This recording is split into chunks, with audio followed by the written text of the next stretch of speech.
if you've got a hammer, right, which is what a lot of small molecules are, like you can do a lot with that, right?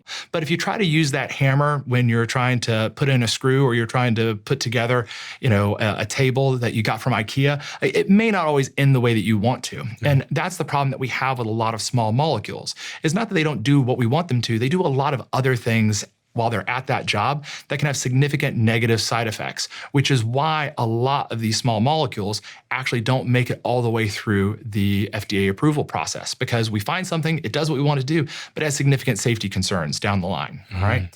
Now, what we see with peptides, for example, I've got in my hand right now a little vial labeled, BPC 157.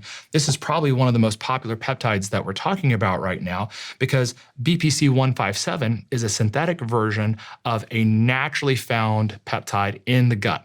But what this actually does is it enhances blood vessel growth in areas of injury.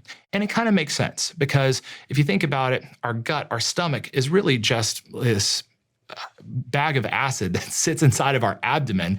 And yet somehow you and I are here talking to each other and our bodies aren't eating themselves. Well, how does that work? Well, it's because we've developed a lot of really robust systems to encourage healing of the gastric lining.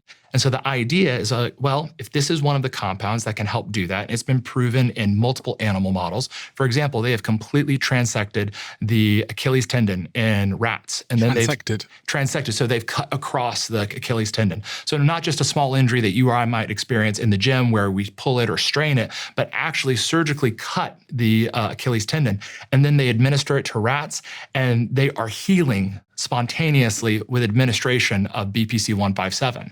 If you have an Achilles tendon injury and you're a rat, BPC 157 is one of the best things that you can ever have.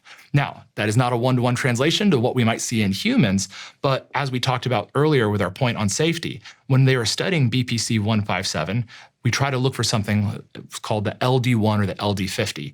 How much can I give this to someone until 50% of the population that receives that dose doesn't do well or dies, okay? That's called the LD50 dose. We have yet to figure out what the LD1 dose is for this, which is the amount that it would take to hurt even 1% of the population, because it is so incredibly well tolerated. So just giving you an example of this is a compound that can have profound healing effects, at least in our animal models that we've seen so far.